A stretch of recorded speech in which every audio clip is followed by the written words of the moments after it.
Welcome everyone. Sorry for the delay. So before we go straight to lecture 4, I think it's important that I give you your first assignment. You need to practice Python to be very good at it. So for the first assignment, we have a series of assignments that you'll be doing with Python. And for your first assignment, you'll be writing a game called Hangman. Okay, so if you can see my screen, this is my terminal. And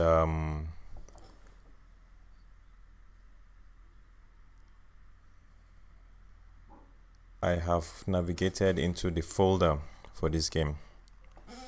1 second.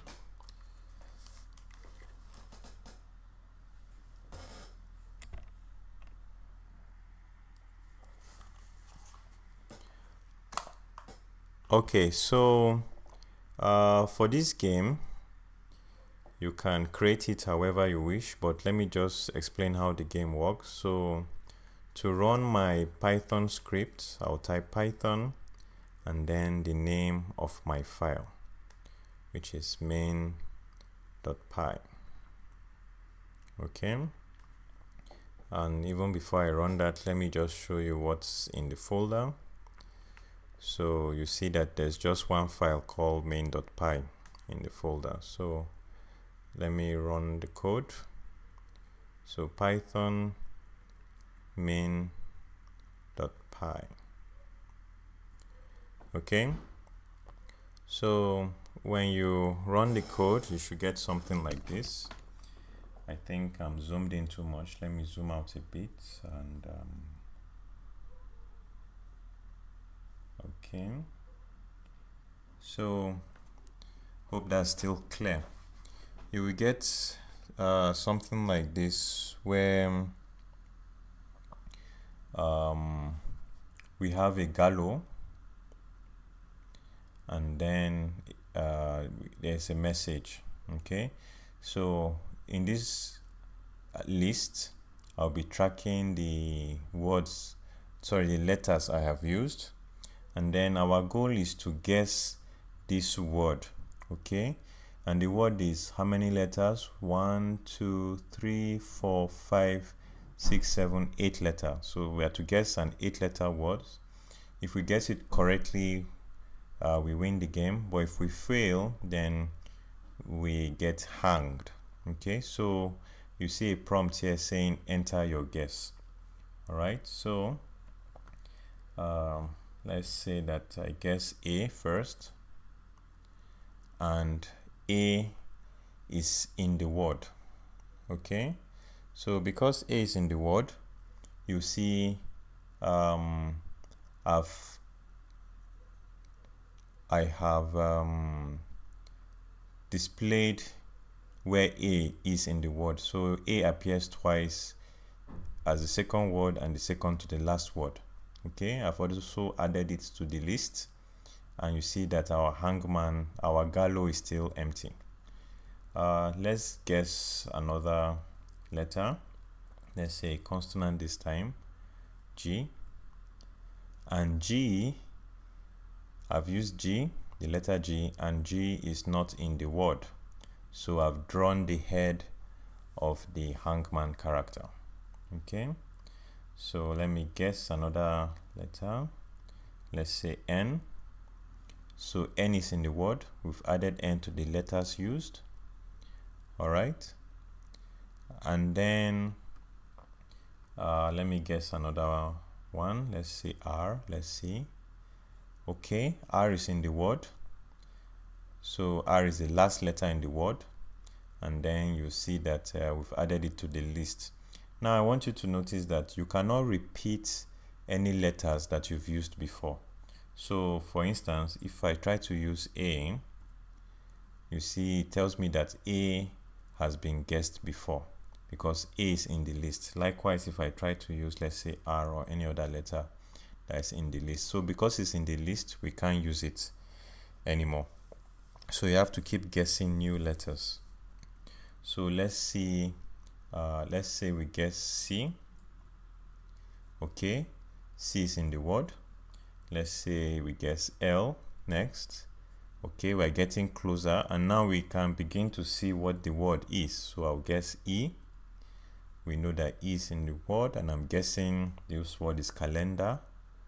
So all right, so that's the correct guess. So this is how the game works. So once you guess correctly, you get a message, you guessed it, all right, or whatever message to display that the player has won the game, and then you will display the full word. All right, then you press exit to come out of the game. Now suppose we try again, and this time we guess all the wrong words. Let's say we guess U is not in the word, so you see that we've drawn the head of the character. Let's say we guess W is not in the word, so we've used W and we've drawn some part of the character. Let's say P. Okay, P is in the word. Let's say Q is not in the word, so we draw the right hand, sorry. Let's see which other. S. Okay, S is in the word. Let's say L is not in the word, so we draw the left hand. Okay, and like before, you can't guess any letter that has already been in the word. Okay, so any letter that's in the word, you can't guess it. Okay, let's say we guess this next. All right, that's not in the word. You see, we've drawn another portion of the hangman. Okay, let's try guessing A. A is not in the word, so we've drawn a leg. Let's try guessing X. All right, so X is not in the word. So you see that at this point we've hung the player. All right, so we've hung the player on the gallows, and then we get this message. So you can put any message that you feel is relevant, and then we now say the correct word, what it is, and of course the user press any key to exit. Okay, all right, so that's the assignment that you are going to do. So you are going to create a game called Hangman. All right, so if you are not familiar with Hangman rules, you can go online to get familiar with it, but it's just a simple game to put together all the things that you've been learning so far in the course. So you've learned about some data structures, you've learned about if conditions, you've also seen loops, you know what variables are. So I want you to put them all together to create this Hangman game. So for this game, I think it's best to give yourself a week. So by Wednesday next week, I'll expect to see your full program. Make sure you upload it to your GitHub repository and also add a README file on how to run your program. So I hope to be in the labs with you next week Wednesday to check this assignment. All right, okay, so now we're going to go into what we have for today. So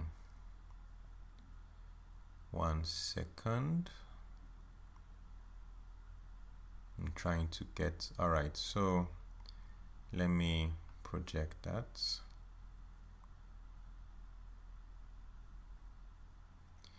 Okay, so for today's class, we're going to continue from where we stopped last week.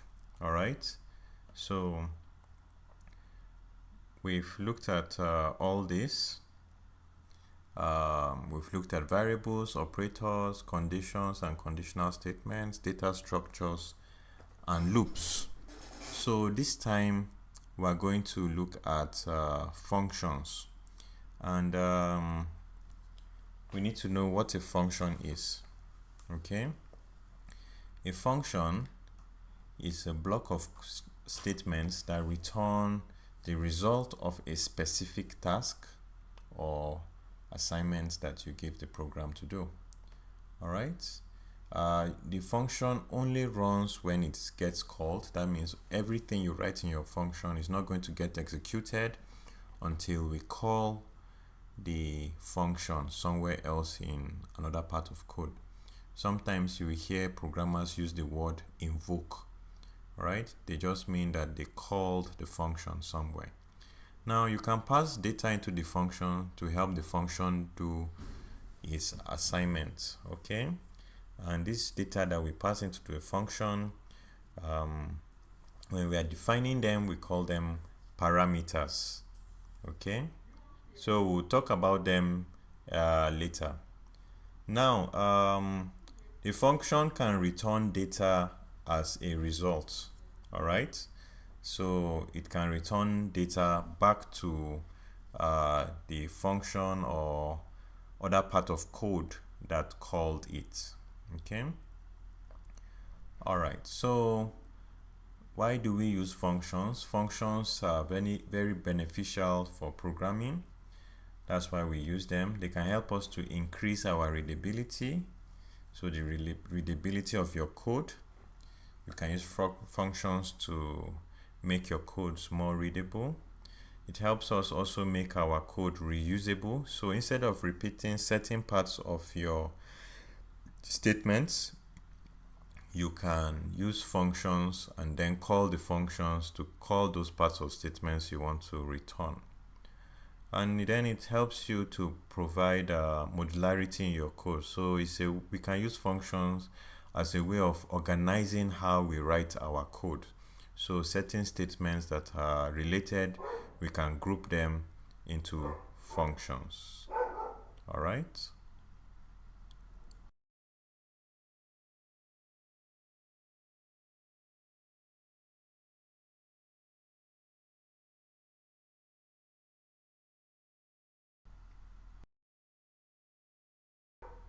Okay, sorry about that. All right, so we have different types of function that we need to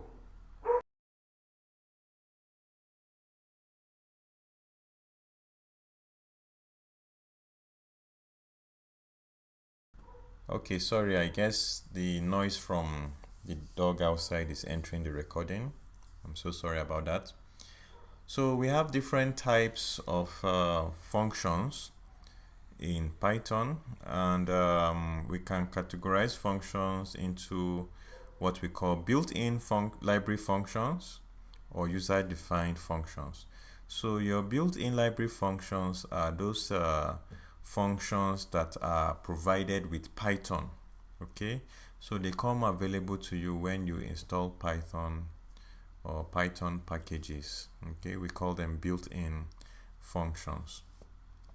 So if you download a library, a Python library, it may also have some functions in it as well. All right, but once you download Python, it comes with some functions which we call built-in functions. We also have user-defined functions. These functions are the one you create as developers. All right, so you are in control. You define this function based on your own requirement, based on what you want the function to do. All right, so we call them user-defined functions. Okay. So some built-in functions that you've seen before. So from the previous programs we've written, I'm sure that you remember you've seen print. Okay, we were using it to print messages and things out on the screen in our console. That's a print function. Then you would have also come across the range. We use it for one of the loops. Okay, so it returns a sequence of numbers, usually between 0 and then it increases based on it increases each number by 1. All right, that's what range does. So I'm sure if you remember some of the loops that we wrote, I think there's at least one that has that function. Then we've also used type. Type returns the type of an object. So I was telling you the other time, you can use this type function to determine the type of your variables, whether your variable is a string or an integer or a boolean or so on. Then we have the input function. We were using input function to get user inputs. Okay, so on the console, user were able to supply certain inputs to the program using the input function. All right, so all these functions are built-in library functions. There are several built-in library functions and they are available online. So when you check the Python documentation or you Google them, you may find them. And the reasons we have these built-in library functions is just to help us so that we don't end up redefining the wheel or reinventing the wheel, as the case may be. All right, so you don't need to write certain functionalities in your code by yourself. You can just leverage on the built-in library functions or functions available in Python for your use. Now, before we talk about the user-defined functions, it's important that we know the difference between parameters and arguments. So for most programs and for most programmers, they may use parameters and arguments interchangeably, okay? And it may not matter much. But when you're talking about the function, you need to know that your parameter is the list of variables that you define when you are defining your function. Okay, when you define your function, you define the parameters as well. So when we see a function definition, you see an example. Then arguments are just values that we pass into the function when we are calling the function. Okay, so when some functions, when we call them, we pass values to them, and those values we pass are called arguments. Okay, so that's the difference between parameter and arguments. Okay, now for the user-defined functions, this is the structure of how you will define a function in Python.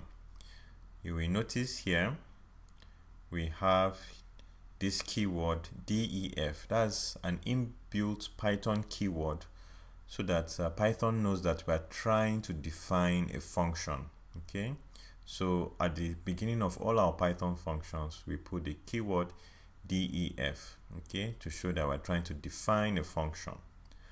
Then you put a Python name. Now this Python name is an identifier, so you determine what the name is. You want to make sure that the name of the function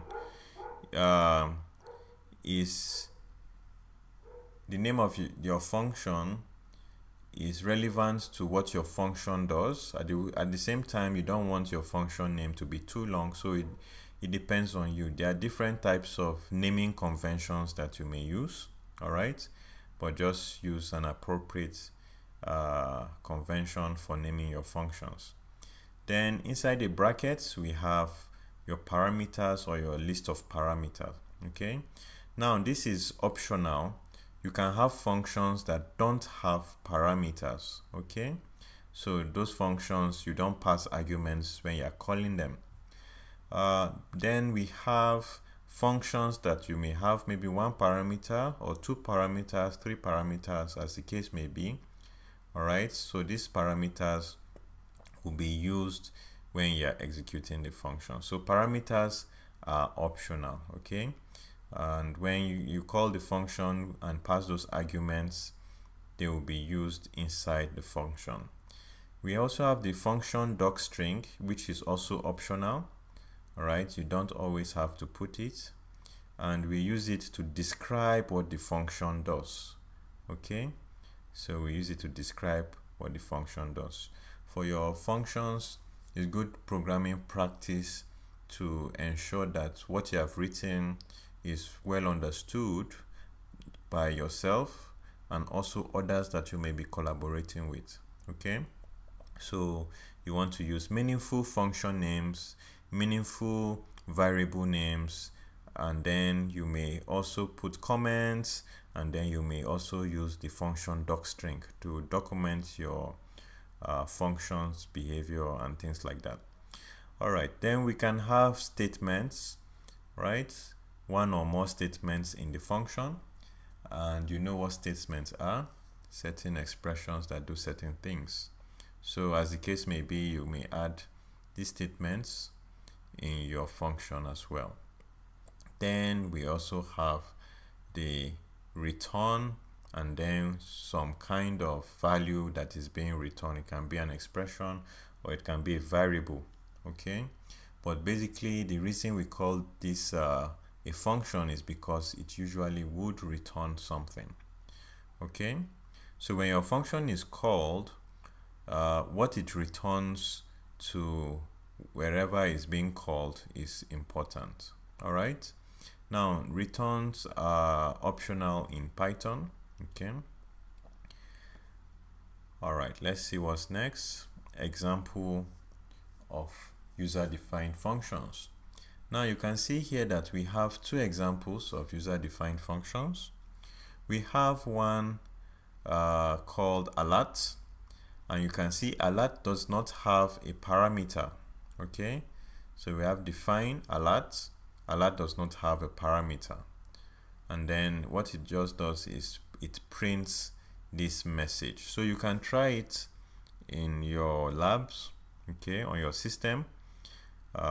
Define this function, and then this is how you will call it: alert. All right, without passing any value, and see that it prints this. You can also have a function like this, message.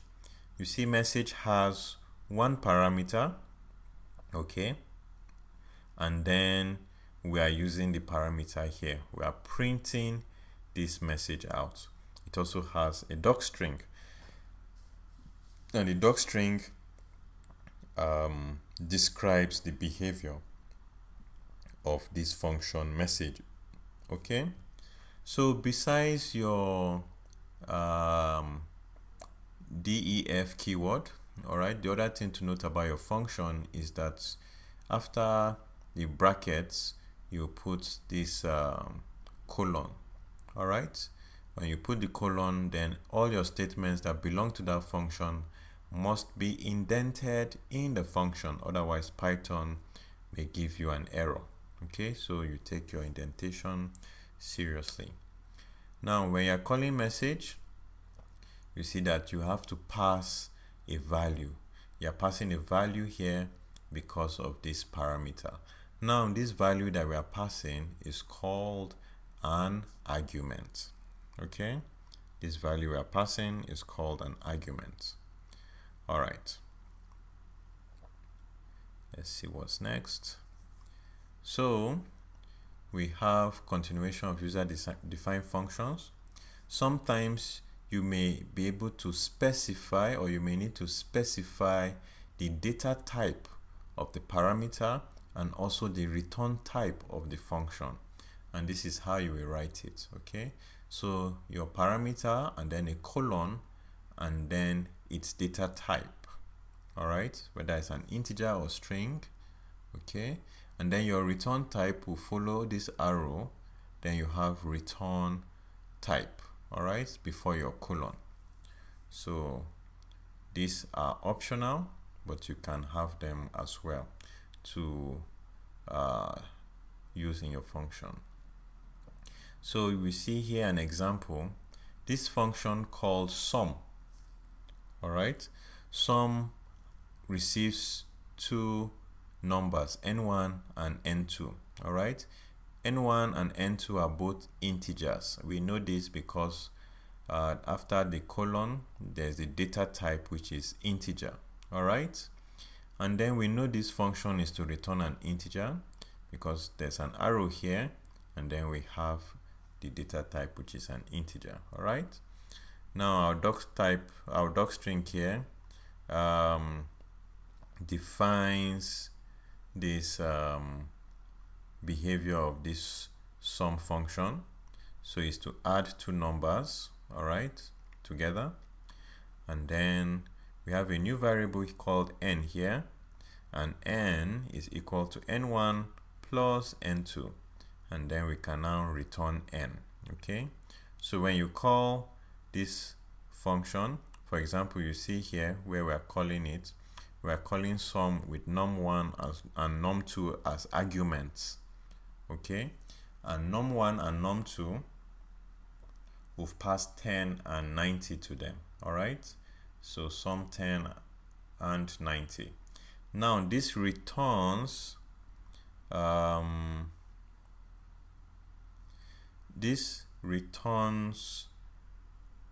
an integer, okay, and we store that in answer.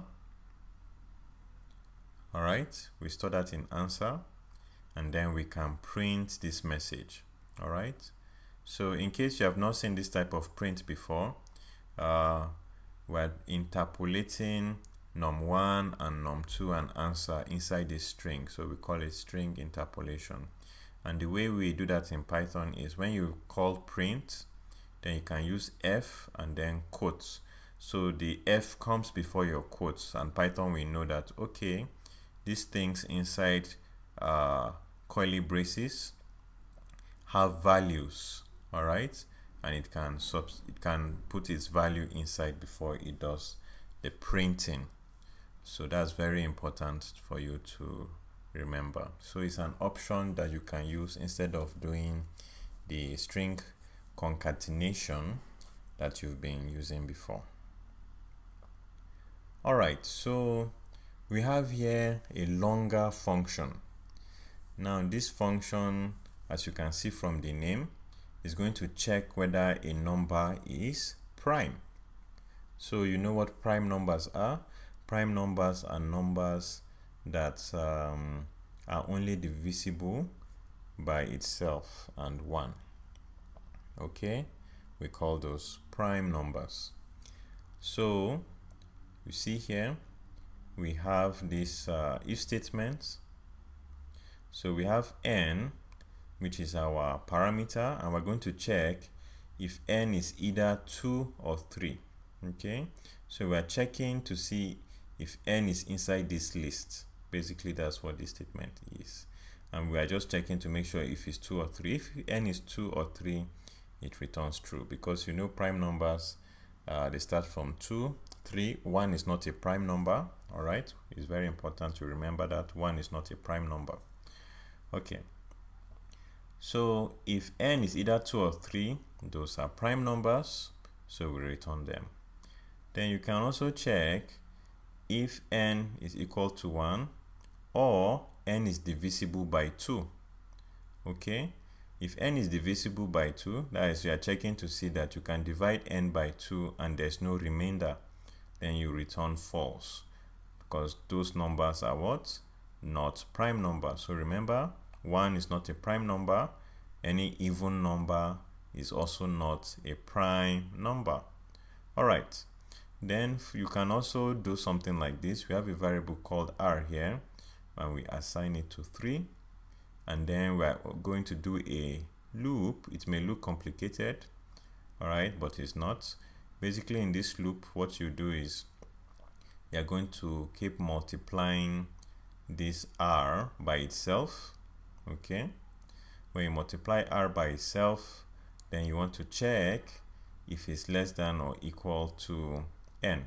Okay, so if n that we got from our as an argument or parameter, you divide it by r and there is no remainder, okay, then you know that this is not a prime number. Okay, so you keep doing that, and then at this point here you add 2 to r. All right, and then you return true. Okay, once you've gone through all of these steps, okay, you return true for that n. All right, but if the n matches this condition, you don't come to this place, you return false here, and your method does not come up to here. All right, so after writing this slightly complicated function, you can call it to see what you get. Okay, so this is going to check if 82 is a prime number and 83 is a prime number. So you can try this in the lab and see what you get, and then play around with it. Okay, so I think this is the last slide for now. We'll still talk more about functions later. All right, so there are some other things with functions that we'll see later, but I think for an introduction to functions, this is sufficient for you. So you know that you have built-in functions, and then you also have what? You have user-defined functions, and then I've shown you how to define it and the structure of the functions. Okay, so I'm seeing a question in the chat that I'm not quite clear on. So can you elaborate? That's Moklis, so that I can maybe answer you before our time finishes. But I hope we all understood the assignment. Okay.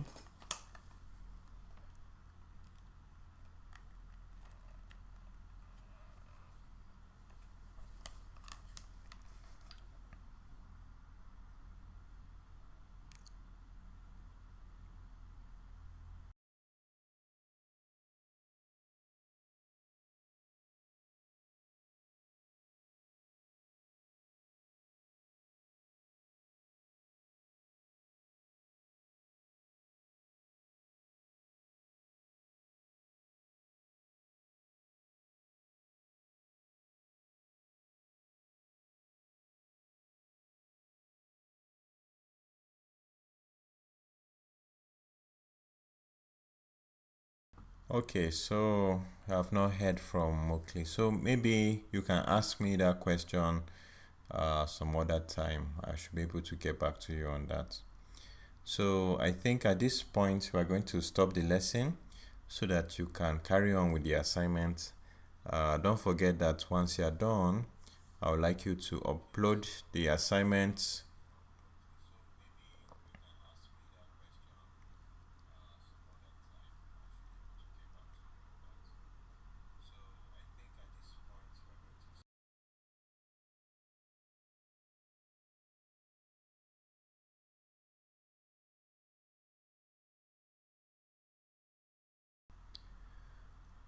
Okay, so let me just explain the assignment again, since I think more of you joined after we started the stream. So 1 second.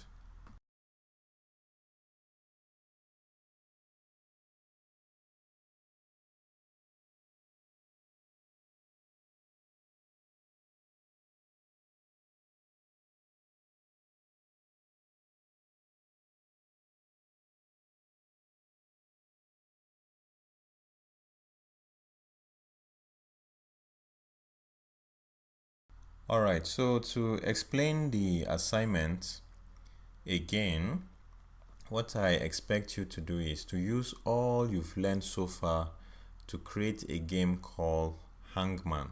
All right, you're creating a game called what? Hangman. All right, so for my demonstration of this game, if I just list what is inside this folder, my Hangman folder, you can see just one file. So all my logic is in the one file. Now for your assignment, you are creating this game called Hangman, and you will run it. Okay, you upload it to your GitHub and also give the steps on how to run the file on GitHub. So in my own case, you see that to run my own Hangman game, I'll type python main.py and press enter. Okay, and the way the game works is that there's a gallows, and then there is a list of letters that have been used, then there's a word that needs to be guessed, and then I'm asking the user to enter a letter to guess the word. Now you will notice that for each dash here, they represent a character in the word that is missing or hidden. All right, so these letters are hidden and your objective is to guess these letters. All right, so in this case you have 1, 2, 3, 4, 5, 6, 7 letters that are hidden. So it's a 7-letter word we are trying to guess. Okay, now you can enter any character to begin the guessing process. So I'm starting with my vowels. I've put A and A is not in the word. If I put O, O is in the word, and O appears twice. So O is the second character in the word and also the last letter in the word. Okay, and you notice that all the letters I've used thus far are shown inside this list, and this list keeps tracks of all the letters that we've used. Then you want to make sure that you don't repeat letters. Okay, so if I've used A before, I shouldn't be able to use A again. So I try to use A, the program will say, oh, you've guessed A before. All right, if I try to use O, to say, oh, you've guessed O before, because they are kept inside this list here. All right, now the next thing I want you to do, or the next thing I will do as the player, is to guess another word, another letter. So as I guess wrongly, you will notice that the gallo, there's a drawing of a person now. All right, so the first time I guessed wrongly, you notice that the program drew a head here. Now it drew another part of the body, okay, to show that we are hanging the player. That's why the name of the game is called Hangman. So when you have guessed correctly, you don't get hanged, but when you guess wrongly, we draw a part of the player being hanged. All right, let's say we guess M next, and then I'll guess N. All right, so I'm beginning to have an idea of what this word is. All right, so you notice I'm keeping track of all these letters, and then because they are correct, I'm displaying their position in the word. So I know there's I, and then the last character should be T. All right, so I've spelled monitor.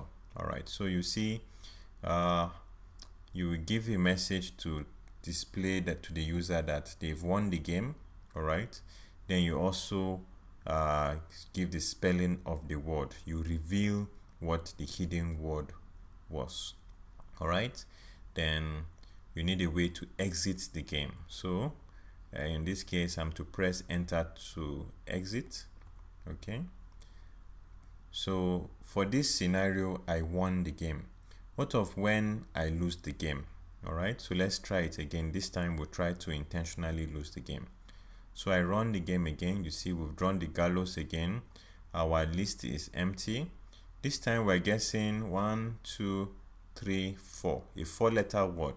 All right, we're trying to guess a 4-letter word. So let me put something and see. All right, so we've drawn the head because I is not in the word. So we guessed I and it's not in the word, so we have to draw the head. And now we're keeping track of I. Let's put another one. P is not in the word. All right, so we've drawn another portion of the player. We're keeping track of P. So if I put P again, you see that I've used P before, so I can't use it again. Let's say X this time. X is not in the word, so we've drawn the right hand of the player, okay, because X is not in the word. All right, so each time I guess wrongly, right, I should get the player being drawn, okay, on the screen. If I guess correctly, it shouldn't happen, but I guess wrong again, Okay, so we've drawn another part. So this time I guessed correctly. I guessed E, and E is in the word. So once E is in the word, you don't add any more parts of the player onto the gallows. Instead, you reveal where E is in the word, or whatever letter it is, and then you add that letter to the list. Okay. All right, so let me guess wrongly again. Put Q. All right, so Q is not in the word. Okay, I guess Q, and Q is not in the word. So we draw this part of the hangman, and then we're going to guess again. Let's see, we just guess randomly R and see. Okay, R is in the word, so we didn't add any portion for the hangman because R is in the word. Okay, what of S? S is not in the word. Okay, so we draw the full hangman, and we now give the message to show that the player has been defeated, and the message is you reveal the word. Okay, so in this case the player lost, so we reveal the word. All right, and you still keep track of the word. You let the player know whether their word they guessed it right or not, and then you also display their status by this hangman image. All right, so we'll press enter to exit, and this is the game I would like you to create. Once you create this game, I would like you to push it to your GitHub repository. Okay, once you push it to your GitHub repository, also include a readme file, and the readme file should what? Display how I run the game. Okay, so I'll go through your repositories and then download the game and run it. So based on how well you put the game together, I'll know whether you've understood the concepts of what we've been teaching, and then I'll be able to grade this as your first assignment. All right, and your time duration for this assignment is 1 week. So by Wednesday next week, I hope to be around in the university, so I'll be checking you guys in the labs to see if you're having good understanding of this, and if you were able to get the right answer. Okay, so this is a graded assignment, so I will expect that you take it seriously. All right, okay, so I've gone through the assignment several times. What will happen is I'll just leave the video online so that you just play it again. Okay, so that you can go through the lecture as well. So that's what we'll do for you, Emmanuel. All right, because I've gone through the assignment at least twice. So I think we've used enough time for this class, so I'll be stopping the lecture now. Thank you all for coming. Don't forget to keep practicing, okay, and that your assignment is due next week. Okay, so we'll be stopping the stream here for now.